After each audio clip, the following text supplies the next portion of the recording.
నమస్కారం. గణేష నవరాత్రుల సందర్భంగా క్షిప్ర గణపతిని అర్చన చేయటం ద్వారా మనోభీష్టాలన్నీ సులభంగా నెరవేర్చుకోవచ్చు. గణపతి స్వరూపాలలో క్షిప్ర గణపతికి ప్రత్యేకమైన ప్రాధాన్యత ఉంది. క్షిప్ర అంటే వెంటనే అని అర్థం.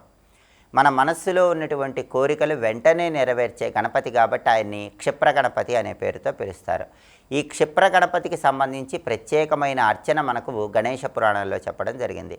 బ్రహ్మదేవుడు కూడా 84 లక్షల మంది జీవరాశులను సృష్టించే క్రమంలో ఎన్నో ఆటంకాలు ఎదురైతే క్షిప్ర గణపతి పూజ చేసి గణపతి మంత్రజపం చేసి ఆ ఆటంకాలన్నీ పోగొట్టుకున్నాడని గణేష పురాణంలో చెప్పారు. క్షిప్ర గణపతి పూజ చేయాలని భావించే వాళ్ళు ఎవరైనా సరే శ్వేతార్క గణపతి విగ్రహాన్ని అంటే తెల్లజిల్లేడు వేరు మీద చెక్కిన గణపతి విగ్రహాన్ని కానీ గోమయంలో కొద్దిగా మట్టి కలిపి గోమయంతో చేసినటువంటి గణపతి విగ్రహాన్ని కానీ వినియోగించాలి. అప్పుడు మీకు తక్షణ ఫలితాలు వస్తాయి.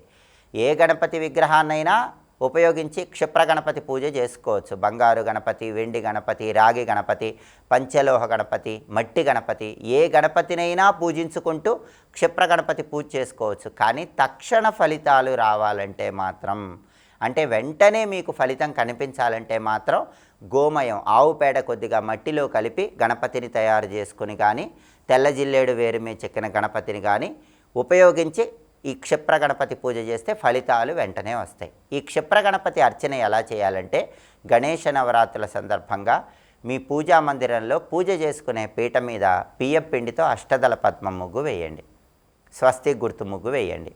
ఆ తర్వాత ఆ పూజ చేసుకునే పీట మీద కొన్ని గరిక పోచలను ఏర్పాటు చేయండి. ఆ గరిక పోచల మీద ఒక మామిడాకు కానీ ఒక జిల్లేడాకు కానీ ఏర్పాటు చేయండి. మామిడాకు జిల్లేడాకు మీకు అందుబాటులో లేకపోతే తమలపాకు ఏర్పాటు చేసుకోండి. ఆ మామిడాకు జిల్లేడాకు తమలపాకు ఏదైనా సరే ఆ ఆకు మీద కొద్దిగా గోమయం ఆవు పేడ ఉంచాలి.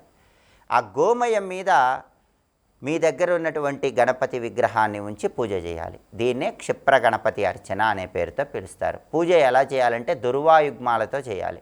దుర్వాయుగ్మం అంటే గరిక పోచల జంట. ఒక గరికని ఎప్పుడూ కూడా గణపతికి సమర్పించకూడదు. 2 గరిక పోచలు ఒకేసారి సమర్పించాలి. ఒకటి సిద్ధి, ఇంకొకటి బుద్ధి. అలా 2 గరిక పోచల చప్పున గణపతికి సమర్పిస్తూ గణపతి అష్టోత్తర శతనామావళి 108 నామాలు పఠించాలి.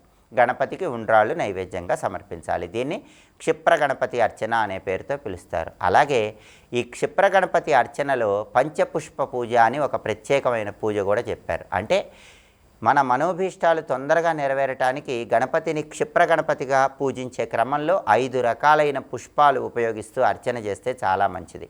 ఆ 5 రకాలైన పుష్పాలు ఏంటంటే మొట్టమొదటిది కలువ పువ్వు, రెండోది పద్మ పుష్పం, మూడోది మందార పువ్వు, నాలుగోది జిల్లేడు పువ్వు, ఐదవది సంపంగి పువ్వు.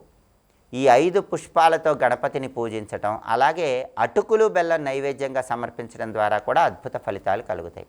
ఈ క్షిప్ర గణపతి అర్చన చేసేటప్పుడు ఎవరైనా అటుకులు బెల్లం గణపతికి నైవేద్యంగా పెట్టి దాన్ని కుటుంబంలో సభ్యులు ప్రసాదంగా స్వీకరిస్తే పిల్లలు చెప్పిన మాట వింటారు. పిల్లలకు ఉన్నటువంటి మొండితనం క్రమక్రమంగా తగ్గిపోతుంది. కుటుంబంలో భార్యాభర్తల మధ్య గొడవలు ఉండవు. అంతటి శక్తి ఈ క్షిప్ర గణపతి అర్చనకు ఉంది. గణేష నవరాత్రుల్లో ఏ రోజైనా సరే ఈ క్షిప్ర గణపతి అర్చన చేయండి. అలాగే క్షిప్ర గణపతికి సంబంధించిన ప్రత్యేకమైన మంత్రాన్ని కూడా మంత్రశాస్త్రంలో చెప్పారు.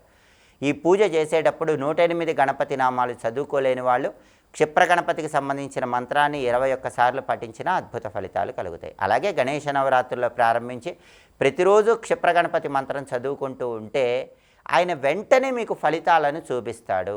ఆలస్యం లేకుండా మీ మనస్సులో కోరికలు నెరవేరుతాయి. అంతటి శక్తివంతమైన క్షిప్ర గణపతి మంత్రం ఏంటో ఇప్పుడు మనం చూద్దాం. ఓం శ్రీం హ్రీం గ్లౌం గణపతయే సర్వకార్యసిద్ధిం కురుకురు స్వాహ. ఇది మంత్రం.